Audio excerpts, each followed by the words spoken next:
and on top of all your skills and abilities to be able to maximize your performance, and especially competing and driving at those speeds with almost 120 km/h with the slipstream just a couple of centimeters from the ground. So that takes a lot. Yes, it does indeed. Let's take you through the starting lineup then for qualifying Heat A versus B. David Cosma and Santiago Alves go from the front row. Romeo Rossell and Morgan Moore go from row 2. Tyrone Kennard and Jensen Graham on row 3 from Abdi Dodonka and Aston Sharp. Vasilis Apostolidis and Javier Borrasca go from row 5, rounding out the top 10. Maxime Blancheman and Harrison Mackie go from row 6. Sun Sakaguchi and Gian Sovilo round out row 7, with Ole Ginter and Isaac Say rounding out the top 8 rows. Row number 9, we'll see Alexis Genolet and Toby Gale from Truly Adams and TG Taffy. Then we have Daniel Keller and Alfonso Azevedo, followed by Emilepi Makiuro and Elvis Krasoskas, followed by Martin Foley, Bernardo Pinto. Row number 14, Martin Marcus and Adam Olmes, Martus Riba, as well as Katrina Fay. In the end of this top 30 driver grid, and we do seem to be missing Matus Riba, unfortunately.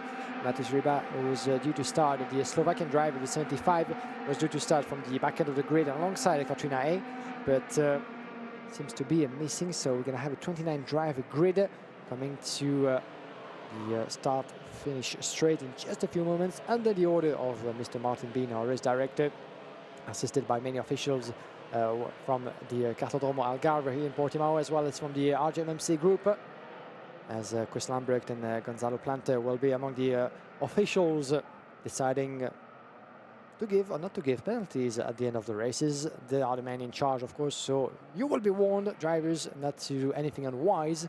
And it's fair to be said that in those races, with that amount of overtaking, that amount of pressure, well, you're never too far from making silly mistakes or having your front fairing misplaced after an incident and a contact. And as you can see on the left, some of the marshals gesturing frenetically to the drivers to keep yourself down. And it comes down every time when we have to go for an extra lap to the pole sitter. In that case, David Cosma Christopher is the one who at some point passing through the red line needs to show the example. He needs to reduce his speed quite significantly enough for all the drivers, as he's doing right now, to come together to be on the right spots. Not too much though. Oh, breakdown. Yes. That is Santiago Alves from the front row of the grid. His wagon has come to a stop at the final corner.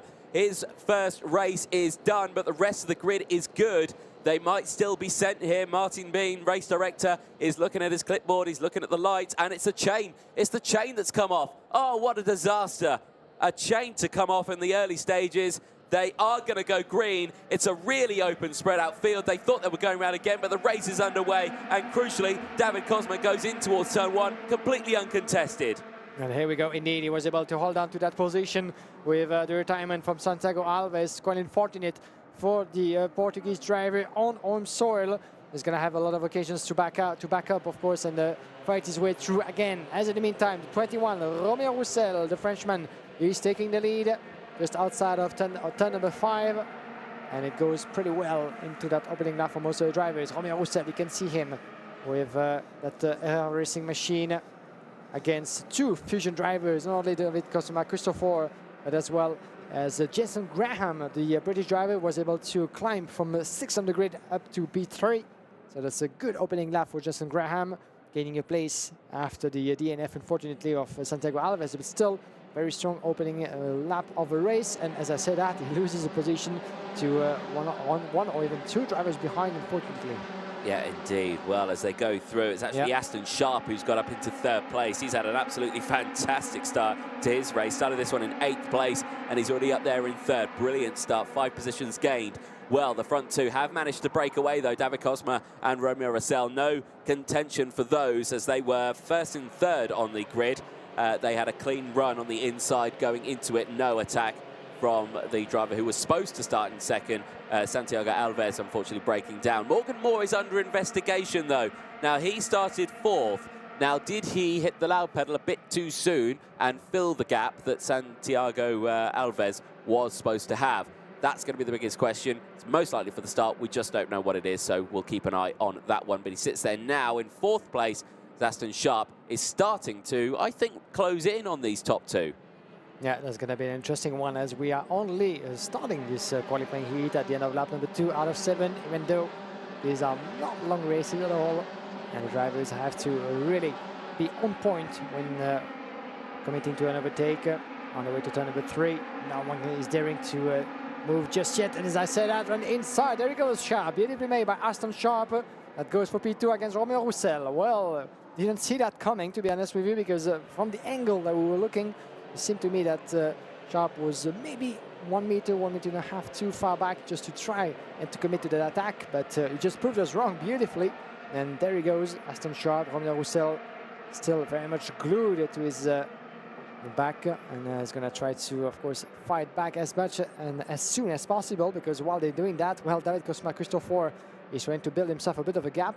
But talking about gaps, ever since the start of the day, this has been mission impossible pretty much for the leaders in a packed group, just to be able to shake off that order and really build themselves enough of a mattress just to be comfortable. Yeah, exactly that. Well, Aston Sharp in that Big Barrett racing car looking absolutely rapid. The Gillard chassis working well here at Portimao. So it's Gillard versus Kart Republic here as they go in towards turn number 2 and 3, and down the inside, wasting no time. Aston Sharp is loving that move down in towards turn 3, isn't he? No time wasted there whatsoever, immediately going for it. And Aston Sharp on that lap with the fastest lap of the race as well, 1 minute .625. He is flying out there. And already fighting back, David Cosma-Christopher. Well, we thought for a moment, and watch out for Romeo Roussel, but we thought for a moment that Sharp was going to be able to hold that position, and two drivers coming together. Unfortunately, the 72 and the 76 by the look of it. 72, yes indeed, it was Marquez, the Portuguese, and Martin Foley, the Irishman, who were fighting at the back end of the grid. And they came together, but were able to continue. Yeah, big shame for those two, but eyes remain on the top battle. As you were saying, yeah, David Cosma back in the lead of this one. There's actually opened up a gap in this already. So despite the sheer pace that Sharp had, that's not worked too well on that lap. The slipstream, no, will help him out, and that will close him right back in, and immediately he'll go on the attack, and as well as the rest of the field will go through. Oh, look at that, 2 for 1 as well for Jensen Graham. He gets Cosma and Roussel in one overtake, and he now goes up into second place. Brilliant there, driving there for Jensen Graham. Now into P2. He'll have to defend slightly from Romeo Roussel, who will look back to the inside as Taron Kennard now gets the fastest lap of the race. He is somewhere a little further down in the order. P7 for him. He's dropped back, but he's got Harrison Mackie for company, and they are closing in on this battle up ahead. So it's now Sharp from Graham, Roussel from Cosma, Moore and Mackie, who you can see there just behind with Taron Kennard, is starting to close in. Now they're 3 wide, and back through goes Romeo Roussel, 2 for 1, and Graham holds on to it, and Cosma tries to come through as well. This is brilliant stuff here. So now it's Roussel, Graham, Moore, then David Cosma, then Aston Sharp. This has been a brilliant battle. Moore looks to the inside, Graham goes to the inside, Moore follows, and Romeo Roussel is down not 1 but 2 places now as he tries to defend from David Cosma for P4. And time is running out for the Frenchman to try to switch positions. This is almost done with the penultimate lap, but Jensen Graham having a strong recovery indeed. 5 places up to P1, but for how long? Watch out as well for Sharp for the back.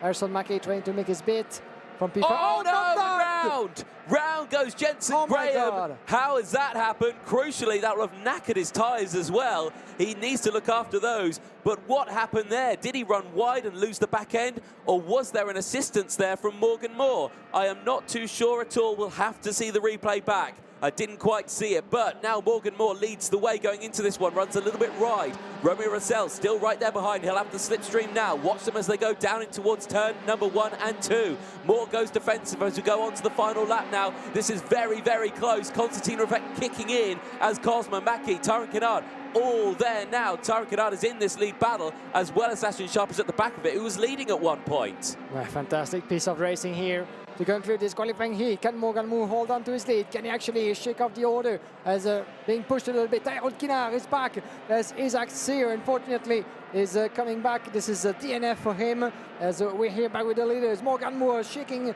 the defense, going defensive as well. On the inside, this is Harrison Mackie on David Cosma-Christopher for P3 at the same time.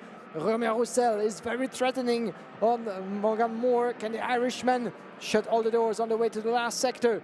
Romeo Roussel not quite able to make his bit, as we have a bit of contradiction here in the classification. This is indeed Morgan Moore in front of Romeo Roussel, further back as well. Toby Gale being warned. This will be the last kick on throttle, and the victory for Morgan Moore on the line. Whoa! That was for just 52,000 of a second. Morgan Moore being able to hold on to that position brilliantly onto the checkered flag. Romeo Roussel might have needed certainly a couple of meters more, or maybe one extra lap to really seal the deal.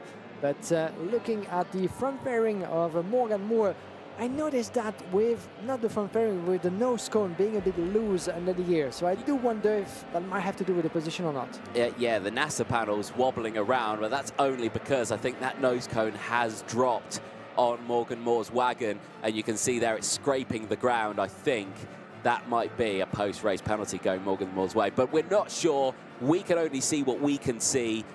We make a calculated call on that one, but obviously the official call will come as and when they come back into Parc Fermé. So provisionally, of course, Morgan Moore takes the win on that one from Romeo Roussel, from Harrison Mackie, who just snuck in at that last moment there to P3. I didn't even spot Harrison Mackie in that one.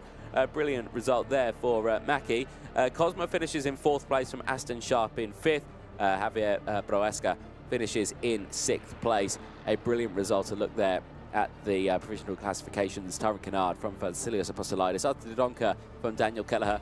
Elvis Karkauskas finishing in 11th place from Maxime Blanchimand. Shun Sakaguchi from Julian Sovillo. And Alexis Genelet finishing in the top 15 spots out on track. And again, all of those results are provisional, of course. Julie Adams versus Adam Holmes then in 16th and 17th from TJ Taft. Eloy Gilter from Epi Makiuro in 20th place. Alphonse Azevedo finishing in 21st place from Jensen Graham. Bernardo Pinto from Cantalina E